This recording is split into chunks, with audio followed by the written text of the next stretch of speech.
Hello. मैं आपका अपना दोस्त अभिषेक कुमार आपके अपने यूट्यूब चैनल टेक्निक क्लासेस में आप सभी लोगों का हार्दिक स्वागत करता हूं। और आज की इस वीडियो में हम लोग जानेंगे जो कंप्यूटर के पार्ट्स होते हैं वो कितने प्रकार के होते हैं, यानी कि जो हमारा कंप्यूटर होता है वो कितने पार्ट्स से मिलकर बना होता है। और अगर आप लोगों को आज का यह वीडियो मेरा पसंद आए तो वीडियो को लाइक करें, शेयर करें और मेरे टेक्निक क्लासेस चैनल को जरूर सब्सक्राइब करें। और आगे आने वाली वीडियो, अगर आप अभी तक आप लोगों ने मेरे चैनल को सब्सक्राइब नहीं किया है तो चैनल को जरूर सब्सक्राइब करें, जिससे कि आगे आने वाली वीडियो मेरी आप सभी लोगों तक पहुंच सकें। तो चलिए आज के इस टॉपिक को शुरू करते हैं, जो कि हमारा है पार्ट्स ऑफ कंप्यूटर। चलिए तो हम अपने वीडियो के पहले पेज पर चलते हैं। तो ये रहा हमारे वीडियो का पहला पेज, जिसमें हम लोग जानेंगे कि जो हमारे कंप्यूटर होते हैं वो कितने पार्ट से मिलकर बना होता है। तो जो हमारा कंप्यूटर होता है बेसिकली दो पार्ट से मिलकर बना होता है, जिसमें जो पहला पार्ट्स होता है वो होता है हमारा हार्डवेयर। पहला जो पार्ट होता है वो होता है हार्डवेयर, और दूसरा जो पार्ट होता है वो होता है सॉफ्टवेयर। पहला जो पार्ट होता है वो होता है हार्डवेयर, दूसरा जो पार्ट होता है वो सॉफ्टवेयर। अब हम देखेंगे कि जो हार्डवेयर होता है वो बेसिकली होता क्या है, यानी कंप्यूटर का जो हार्डवेयर, कंप्यूटर में जो हार्डवेयर होता है, हार्डवेयर कहते किसे हैं।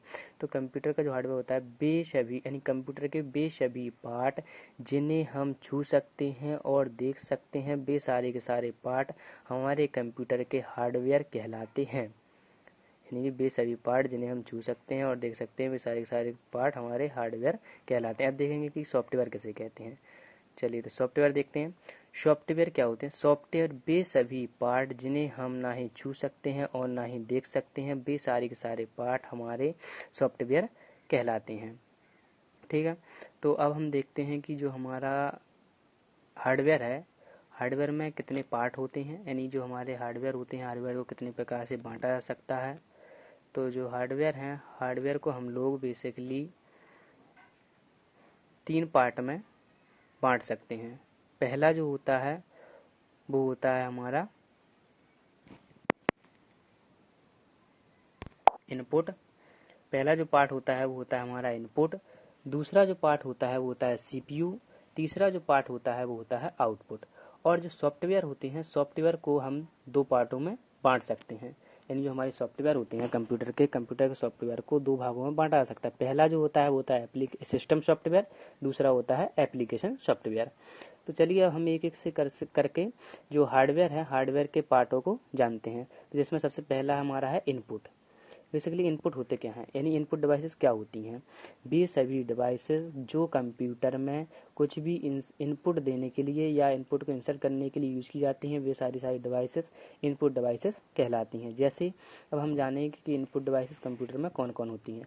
तो हमारी जो पहली इनपुट डिवाइस है, जैसे कि हम कंप्यूटर में कुछ भी इंसर्ट करने के लिए कीबोर्ड का यूज करते हैं और माउस का यूज करते हैं। तो देखते हैं, पहला है हमारा कीबोर्ड। कीबोर्ड पहली इनपुट डिवाइस है जिसके द्वारा हम कंप्यूटर में कुछ भी टाइप करके उसमें इंसर्ट कर सकते हैं, कुछ भी कमांड दे सकते हैं। तो पहला है कीबोर्ड,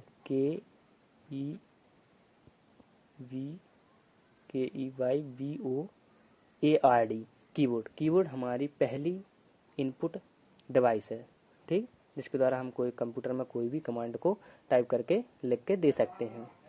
दूसरा जो हमारा होता है इनपुट डिवाइस वो होती है हमारा माउस। यानी माउस के द्वारा हम कहीं भी कंप्यूटर में कहीं पर भी क्लिक कर सकते हैं, राइट या लेफ्ट क्लिक करके कोई भी कमांड दे सकते हैं कंप्यूटर को। ठीक है, दूसरा हमारा होता है, इसके बाद दूसरा क्या है हमारा माउस था। ठीक, अब हम जानते हैं कि हमारा सीपीयू। सीपीयू क्या होता है? सीपीयू जो होता है वो कंप्यूटर का ब्रेन होता है, यानी सीपीयू कंप्यूटर का ब्रेन होता है, जिसका पूरा नाम कंट्रोल प्रोसेसिंग यूनिट होता है। कंट्रोल प्रोसेसिंग यूनिट होता है और यह कंप्यूटर का ब्रेन होता है। अब हम जानेंगे कि भैया हमारा जो आउटपुट होता है, आउटपुट क्या होता है? आउटपुट क्या होता है, यानी जो भी हम इनपुट डिवाइसेस के द्वारा कंप्यूटर में हम जो भी डेटा इंसर्ट करते हैं वो हमें आउटपुट के रूप में जिस किसी भी डिवाइसेस पर शो होता है, वो सारे पार्ट हमारे आउटपुट डिवाइसेस कहलाते हैं। जैसे पहला जो है वो हमारा आउटपुट है मॉनिटर, यानी हम जो भी इनपुट डिवाइसेस का कीबोर्ड या माउस से जो भी डेटा अपने कंप्यूटर या लैपटॉप में इंसर्ट करते हैं वो हमें आउटपुट के रूप में मॉनिटर पर दिखाई देता है, इसीलिए मॉनिटर एक आउटपुट डिवाइस है। मॉनिटर एक आउटपुट डिवाइस है, MONITER मॉनिटर, ठीक, पहली इनपुट डिवाइस। दूसरा होता है हमारा, दूसरा जो आउटपुट डिवाइस है वो हमारा प्रिंटर है। प्रिंटर एक आउटपुट डिवाइस है, ठीक, PRINTER, प्रिंटर एक आउटपुट डिवाइस है। चलिए, क्योंकि अगर हम कंप्यूटर से जो भी डेटा को निकालना चाहते हैं वो प्रिंटर के द्वारा हमें प्रिंट होकर निकलता है, तो प्रिंटर एक हमारा आउटपुट डिवाइस के रूप में आता। हम जानेंगे कि जो हमारा सॉफ्टवेयर होते हैं, सॉफ्टवेयर कितने प्रकार के होते हैं। तो सॉफ्टवेयर हमारे दो प्रकार के होते हैं, जिसमें पहला जो होता है वो होता है सिस्टम सॉफ्टवेयर, दूसरा होता है एप्लीकेशन सॉफ्टवेयर। अब सिस्टम सॉफ्टवेयर में क्या आता है, पहला सिस्टम सॉफ्टवेयर में हमारा जो पहला आता है, यानी सिस्टम सॉफ्टवेयर कहते किसे, सिस्टम सॉफ्टवेयर वे सभी सॉफ्टवेयर जो हमारे सिस्टम में पहले से ही होती हैं, वो सारे सॉफ्टवेयर सिस्टम सॉफ्टवेयर कहलाते हैं। जो हमारे सिस्टम में पहले से ही इंस्टॉल होते हैं वो सारे सॉफ्टवेयर सिस्टम सॉफ्टवेयर कहलाते हैं। दूसरा हमारा है दूसरा सिस्टम सॉफ्टवेयर में हमारा कॉन्सेप्ट है जैसे MS पेंट, जो हमारे कंप्यूटर में पहले से ही इंस्टॉल होता है, सिस्टम सॉफ्टवेयर कहलाता है, ठीक, जो कि MS पेंट होता है। दूसरा है एप्लीकेशन सॉफ्टवेयर। एप्लीकेशन सॉफ्टवेयर क्या होते हैं, वे सभी सॉफ्टवेयर जो हम अपने कंप्यूटर में अलग से इंस्टॉल करके डालते हैं, वे सारे सॉफ्टवेयर हमारे एप्लीकेशन सॉफ्टवेयर कहलाते हैं। जैसे MS वर्ड एक एप्लीकेशन सॉफ्टवेयर है। अब हम जानेंगे कि जो हमारा CPU है, जो कि कंप्यूटर का ब्रेन कहलाता है, उसे कितने भागों में बांटा जा सकता है। तो CPU को हम लोग बेसिकली 3 भागों में बांट सकते हैं। जो हमारा कंप्यूटर का हार्डवेयर पार्ट होता है CPU, उसे हम लोग 3 भागों में बांट सकते हैं, जिसमें पहला जो हमारा पार्ट है वो है, इसमें हमारा जो पहला पार्ट आता है वो आता है कंट्रोल प्रोसेस यानी CU। दूसरा जो पार्ट आता है वो होता है ALU। तीसरा जो पार्ट आता है वो MU। तो CU क्या होता है, कंट्रोल यूनिट होता है। कंट्रोल यूनिट यानी कि जिसमें कंप्यूटर के कंट्रोल करने का काम चलता है, वो होता है कंट्रोल यूनिट। दूसरा आता है पहला जो कंट्रोल यूनिट में कंप्यूटर कंट्रोलिंग का कार्य होता है। दूसरा ALU, दूसरा पार्ट क्या होता है ALU यानी arithmetical logic unit. Arithmetical logic unit इसमें जो हमारा ALU पार्ट होता है, इसमें कंप्यूटर की अंकगणितीय और बीजगणितीय कैलकुलेशन का कार्य होता है, इसीलिए इसे अरिथमेटिकल लॉजिक यूनिट कहते हैं। तीसरा होता है MU में क्या, MU को कहते हैं हम लोग मेमोरी यूनिट। मेमोरी यूनिट में क्या होता है, कंप्यूटर में जो भी हम डेटा फोल्डर वगैरह रखते हैं वो सारी कंप्यूटर में हमारे मेमोरी यूनिट में रहते हैं, जिसे हम समय पड़ने पर निकाल सकते हैं अपनी मेमोरी यूनिट से। अब हम देखते हैं कि जो हमारे मेमोरी यूनिट होती है, कंप्यूटर में जो मेमोरी यूनिट होती है, उसे कितने भागों में बांटा सकता है। तो कंप्यूटर की जो मेमोरी होती है उसे 2 भागों में बांट सकते हैं, पहली प्राइमरी मेमोरी, दूसरी सेकेंडरी मेमोरी, ठीक है। तो हम जानेंगे कि जो प्राइमरी मेमोरी होती है वो क्या होती है और सेकेंडरी मेमोरी क्या होती है।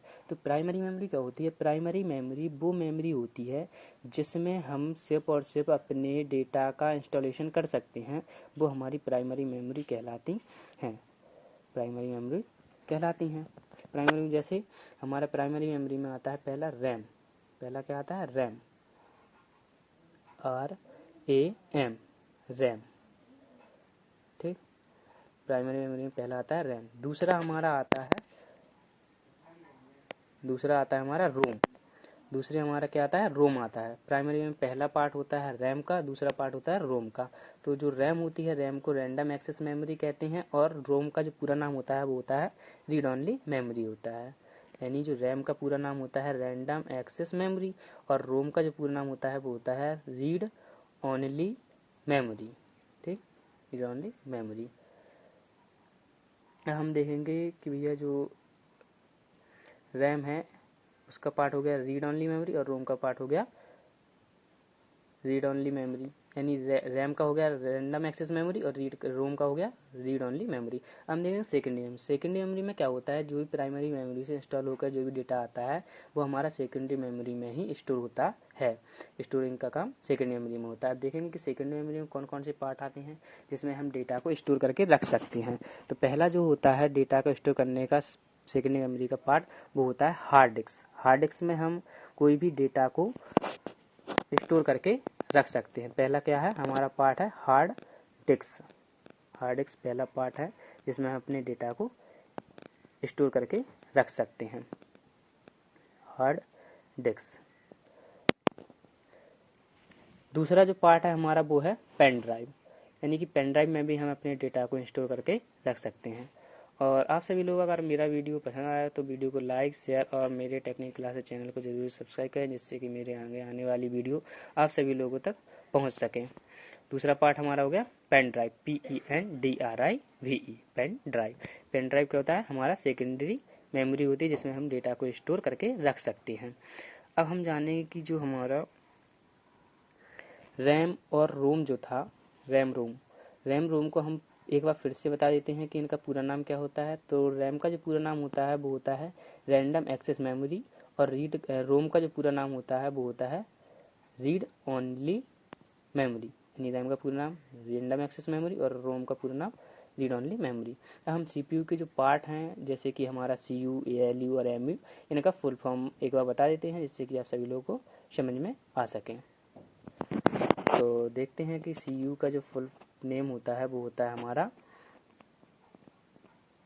सीयू का जो फुल नेम, और एएलयू का जो फुल नेम और एमयू का जो फुल नेम होता है सीयू का क्या होता है? पहला कंट्रोल यूनिट, दूसरा एएलयू का होता है अरिथमेटिकल लॉजिक यूनिट, एमयू का जो होता है वो होता है मेमोरी यूनिट। और आई होप आप सभी लोगों को मेरा यह वीडियो पसंद आया हो। अगर आप सभी लोगों को मेरा यह वीडियो पसंद आया तो वीडियो को लाइक, शेयर और मेरे टेक्निकल क्लासेस चैनल को जरूर सब्सक्राइब करें, जिससे कि मेरे आगे आने वाली वीडियो आप सभी लोगों तक पहुंच सकें। और ज़्यादा आप मेरी वीडियो को शेयर करें, जिससे कि और सभी लोगों तक मेरी वीडियो जब पहुँच सकें। और मेरे चैनल को जरूर सब्सक्राइब करें, जिससे कि मेरे आगे आने वाली वीडियो आप सभी लोगों तक पहुँच सकें। Okay, thank you. और आप सभी लोगों ने अभी तक मेरी पिछली वीडियो नहीं देखी है तो पिछली वीडियो मेरी जरूर देखें, जो कि भौतिक राशि और मात्रकों पर थी, जिसमें हमने भौतिक राशि को उनकी भौतिक राशि जो होती हैं उनके मात्रकों और उनका जो भी परिभाषा होती है उनके बारे में जाना।